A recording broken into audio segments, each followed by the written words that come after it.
presentarles el caso de Charles Miles Manson. Mi equipo está conformado por Estefanía Rosas España, Jocelyn Martínez Georgi, Alejandro Corona Arenas, Elizabeth Gámez Notario.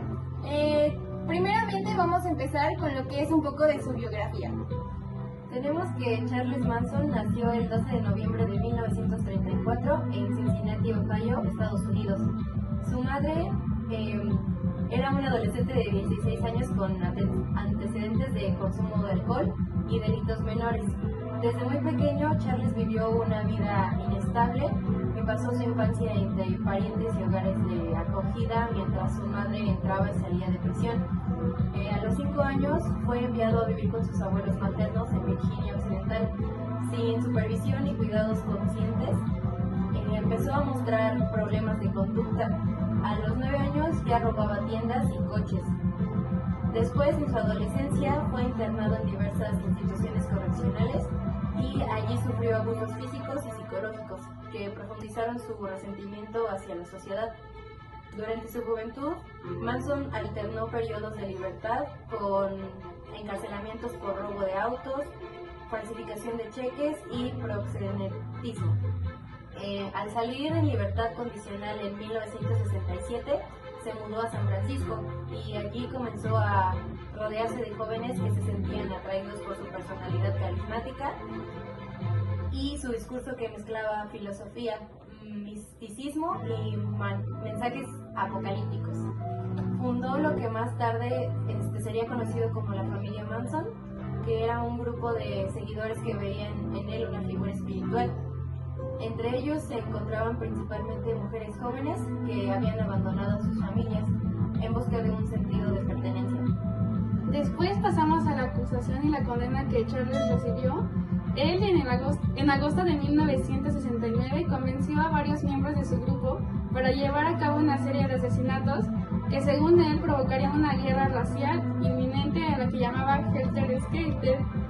Aunque Manson no mató directamente a ninguna víctima, fue procesado por su autoría intelectual y su papel de liderazgo y manipulación. Él fue acusado de conspiración y asesinato en primer grado por planear y ordenar las muertes de 7 personas durante 2 noches de violencia extrema.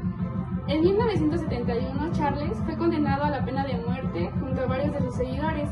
Sin embargo, en 1972, la Corte Suprema de California abolió temporalmente la pena de muerte, por lo que la condena se conmutó a cadena perpetua. Manson pasó el resto de su vida en la prisión estatal de Corcoran, California, donde continuó recibiendo la atención de medios de comunicación y simpatizantes. Charles falleció el 19 de noviembre de 2017 a los 83 años debido a complicaciones de salud. Ahora empezando con sus víctimas, está Sharon Tate Polanski, 26 años, actriz embarazada de 8 meses, Jason Ring, 35 años, estilista de celebridades, Abigail Folger, de 25 años, heredera del café Folgers, Wojciech Frigowski, de 32 años, guionista de polaco, Steven Parent, de 18 años, estudiante, Leno Lebianka, 44 años, empresario, Rosemary Lebianka, esposa de Leno. Las víctimas fueron seleccionadas al azar, excepto Sharon Tate y sus invitados que habitaban en una casa que antes alquilaba un productor musical que había rechazado a Manson. Podemos seguir con los asesinatos más significativos, que está el asesinato en Cielo Drive, que fue el 9 de agosto de 1969. Los miembros de la familia Manson interrumpieron a la casa donde vivía Sharon Tate, la amordazaron, golpearon y apuñalaron 16 veces, causando su muerte junto de la de sus invitados. Las paredes fueron manchadas con mensajes escritos con sangre de las víctimas y la brutalidad del crimen generó una conmoción mundial. Podemos decir que el segundo asesinato más significativo es de la familia LaBianca, que fue el 10 de agosto de 1969, que al día siguiente Manson acompañó a los asesinatos hasta el domicilio de Leno y Rosemary LaBianca. Aunque no participó directamente en la matanza, ordenó los pasos y seleccionó a los agresores. Las víctimas fueron apuñaladas, mutiladas y grabaron la palabra guerra en el estómago de Leno. Estos crímenes fueron planeados para iniciar Hethersgate, una guerra racial que fue profetizada por Manson y marcaron uno de los episodios más violentos de la contracultura estadounidense. A continuación abordaremos los temas que vimos en clase, que es empezamos con el objeto jurídico, que se vulneraron 3 derechos fundamentales, que es el derecho a la vida, ya que por las acciones de Manson y su grupo terminaron con la existencia de 7 personas, derecho a la integridad física, por la brutalidad extrema que sufrieron las víctimas antes de morir, el derecho a la propiedad privada, ya que los agresores robaron objetos de valor y profanaron las cosas. Estos derechos son esenciales para el orden social y están protegidos por el Estado. Su violación es la base de los delitos más graves. Tenemos el sujeto pasivo, que son las víctimas directas, que son las 7 personas asesinadas, las víctimas indirectas, que son los familiares y la sociedad entera que sufrió el impacto psicológico. Aquí las consecuencias no afectan solo a quien muere, sino a quienes pierden a sus seres queridos. El sujeto activo, que es Charles Manson como autor intelectual, porque aunque no mató directamente, él planeó y ordenó todo. Los seguidores como autores materiales, quienes ejecutaron sus instrucciones. Y la ley penal responsabiliza tanto al que ordena como al que ejecuta la acción. En material son los cuerpos de las víctimas, que constituyen el objeto material del homicidio, las pertenencias robadas y profanadas. Estos elementos son prueba directa de los delitos cometidos. Después pasamos con los elementos del delito, en este caso son positivos. El primero sería conducta, que es por organizar y dirigir la comisión de asesinatos y robos, ya que el delito requiere un acto que viole la ley. Manson proporcionó medios, instrucciones y motivación. Después seguimos con tipicidad, que sus acciones se enmarcaron en delitos de homicidio, conspiración criminal y robo con violencia. La ley aquí describe estos comportamientos como delitos sancionables. Después seguimos con la imputabilidad, que aquí Manson era capaz de comprender la ilicitud de sus actos y actuar conforme a esa comprensión. Él no tenía ninguna enfermedad mental que lo eximiera de esa responsabilidad. Después seguimos con la antijuricidad, que ninguna causa justifica sus crímenes, ya que no actuó en defensa propia ni por necesidad. Después seguimos con la culpabilidad, que en este caso sería el dolo, ya que actuó con la intención consciente de provocar muertes, planeó cada detalle de forma deliberada. Después seguimos con los agravantes, ya que fue con crueldad y ensañamiento, alevosía al atacar víctimas indefensas. Estas circunstancias aumentan la gravedad penal. Y por último tenemos la punibilidad, que es una condena máxima por delitos cometidos, ya que la gravedad obligaba a aplicar la pena más severa. Ahora empezando con las teorías, tenemos como primera la teoría freudiana, empezamos con el ello. Manson satisfacía impulsos básicos de poder y dominación, ya que el ello, busca el placer sin límite moral. En la fálica, su liderazgo tenía relación con la afirmación de su masculinidad, porque la etapa fálica vincula poder con sexualidad. Y en la anal, el saqueo de propiedades expresaba apropiación simbólica, porque la etapa anal relaciona control con posesión. Podemos continuar con lo que es el humanismo. En la parte de la autorrealización, pues él creía que era un profeta con la misión de cambiar al mundo. Él nos dice que él tenía que alcanzar ese propósito y para él era la cúspide de su éxito. También con la falta de arrepentimiento, ya que él nunca mostró remordimiento por ninguna de las cosas que pudo ocasionar, donde este puede ser un indicador de una personalidad antisocial. Después tenemos el criminal crónico normal, que su trayectoria criminal fue constante y creciente, porque desde joven vivió al margen de la ley. Después vamos a pasar con uno de los autores que habla del sentimiento de inferioridad, que es Alfred Adler. Aquí se menciona que él se sintió rechazado por su madre y por la sociedad, y con sus acciones él buscó compensar su sensación de pequeñez. Después seguimos en el impulso de poderío, que él quería ser una figura omnipotente, ya que tenía la necesidad de imponerse sobre otros. También tenía sentimiento de comunidad, ya que fundó la familia Manson, y aquí encontró un grupo que reforzaba el ego que él tenía. Ahora pasamos con los principios con Theodore Reik.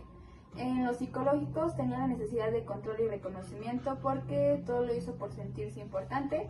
En los físicos, que son los rituales con sangre y mensajes, que reafirmaban su ideología. Tenemos los procesos mentales, que es una creencia mesiánica delirante por la combinación de ideas distorsionadas y odio social.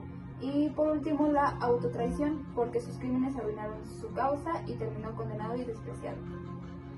Con la autora Melanie Klein podemos ver el complejo de Edipo, donde nos mostraba una hostilidad con la autoridad paterna, que esto nos quiere decir que quería vengarse de la figura paterna simbólica, que en este caso sería lo que es la sociedad.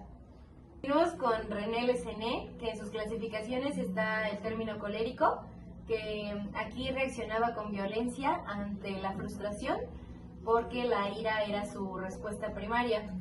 Después es sanguíneo, porque era encantador y persuasivo y así reclutaba a sus seguidores. Después vamos a pasar a los términos jurídicos. El primero sería que Charles actuó con alevosía y ventaja, ya que las víctimas no podían defenderse. Aquí él la sorprendió y eso fue lo que agravó el delito. Continuamos con el uso de armas, que ordenó usar cuchillos y pistolas en cada uno de los asesinatos, y pues esto lleva a que la violencia fue planificada. Y como por último tenemos las iter criminis. En la primera fase, que es la interna, tenemos la ideación, que es desencadenar una guerra racial, la de deliberación, que es elegir objetivos y métodos, resolución, tomar la decisión definida. En la fase externa tenemos la manifestación, que son mensajes de terror. En la preparación son armas y drogas, ejecución, asesinatos y saqueos, porque cada paso refleja la intencionalidad y la organización criminal que él tenía. Como podemos ver en todo esto que mencionamos, Charles Manson fue una autoridad muy significativa para la cultura estadounidense, y esto hizo que todos esos crímenes fueran muy conocidos. Así que esperamos que todo haya quedado muy claro y nos vemos en el siguiente video. Este proyecto fue realizado con la finalidad de pasar toda la teoría y todo lo que vimos a un caso real. Y como conclusión tenemos que el caso de Charles Manson es uno de los episodios criminales más impactantes de la historia contemporánea, no solo por la violencia de los hechos, sino porque revela hasta qué punto un individuo puede ejercer influencia destructiva sobre otras personas. Manson pasó de ser un niño criado en un entorno de abandono, pobreza y maltrato a un adulto que encontró la criminalidad un modo de sobrevivir y finalmente de sentirse poderoso. Su vida fue una cadena de carencias afectivas, instituciones que lo rechazaban y situaciones que reforzaron su resentimiento hacia la sociedad. En este proceso, su personalidad antisocial, narcisista y manipuladora terminó consolidándose. La brutalidad con que se cometieron los asesinatos, el número de apuñaladas, los mensajes escritos con sangre, el ensañamiento, revela que no fue una violencia improvisada, sino una violencia ritualizada. Estos actos pretendían enviar un mensaje de terror a la sociedad, simbolizar el inicio de un conflicto racial que en la mente delirante de Manson conduciría a su propio ascensor al poder. En términos psicológicos, el caso muestra cómo las ideas delirantes pueden mezclarse con rasgos de personalidad antisocial, narcisista, generando un cóctel sumamente peligroso. Manson no solo creía en su superioridad espiritual, sino que estaba convencido de que su visión de la realidad era la única verdadera. Quienes se oponían merecían ser castigados o eliminados. Podemos decir que desde la teoría de Freud puede describirse que Manson actuaba guiado por su ello, buscando la satisfacción de sus impulsos de poder y dominio sin freno moral. También su narcisismo le hizo sentirse destinado a cambiar la historia. Alfred Adler explicaría detrás de esta necesidad de poder estaba un profundo sentimiento de inferioridad, ya que una sensación de pequeñez y rechazo que lo acompañó desde la infancia, este complejo lo llevó a compensar con una grandiosidad y una violencia. En la dimensión criminológica, Manson encarna el perfil de un criminal crónico normal, alguien que desde joven adoptó la delincuencia como forma de vida. Lo que comenzó como pequeños robos acabó en uno de los asesinatos más célebres del siglo XX. Este recorrido muestra cómo los delitos pueden esclavizar si no existen intervenciones oportunas y eficientes. También podemos notar que en este caso nos plantean preguntas importantes como ¿qué hace que algunos individuos sean tan vulnerables a la influencia de líderes destructivos? ¿Cómo podemos prevenir que ideologías externas se conviertan en acciones violentas? Incluso, ¿qué responsabilidad tienen los entornos sociales y familiares en la formación de estos criminales? En lo legal, su juicio sentó precedentes sobre la responsabilidad de líderes de sectas y grupos criminales. Manson fue condenado a la pena máxima, primero a muerte y luego a cadena perpetua, mostrando que el derecho puede alcanzar incluso a quienes no ejecutan materialmente los delitos. Su figura se ha convertido en un símbolo de maldad, pero también en un recordatorio de la vulnerabilidad humana ante el carisma y la manipulación. Manson fue capaz de seducir intelectualmente a personas con necesidad de pertenencia, mezclando ideología, miedo y promesas de trascendencia. En conclusión, el caso de Charles Manson no debe entenderse únicamente como una anécdota macabra, sino como una advertencia sobre el poder destructivo de la influencia carismática, los vacíos sociales y emocionales y la capacidad de los seres humanos para justificar lo injustificable, cuando encuentran un líder dispuesto a darles el sentido. Por todo esto, la historia de Manson no pierde actualidad. Nos obliga a reflexionar sobre la responsabilidad personal y colectiva, la fragilidad de la mente humana y la importancia de detectar a tiempo a quienes por resentimiento, ambición o delirio pueden llegar a destruir vidas inocentes para sostener su propia grandeza imaginaria.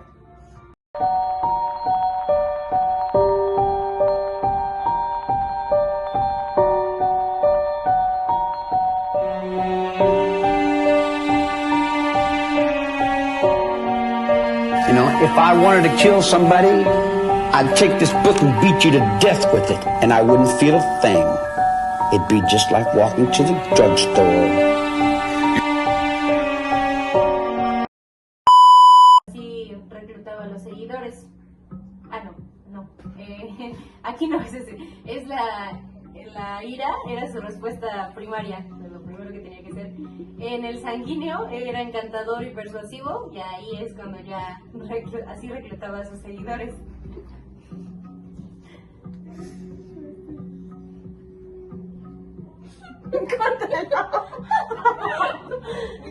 Ponle una pausa. ¿Qué les parece la música de fondo? Todavía no tomamos Come los piedras. demás, Marilu. Ah, pero ya no estamos grabando. ¿Desde se quitó? Ya no veo gorda. ¿Lo cortó? Sí, córtalo ya. Es que Cada quien es lo suyo. ¿Ahí? Sí, como que posee algo. Pues es así también. El asesino es Charles Manson. Su biografía es que nació el 12 de noviembre de 1934 en... ¡No! Le cortamos. No quites. hola, en este video vamos a hablar sobre Charles Miles Manson. Por eso digo que no vamos a hablar de eso. Vamos a reírnos.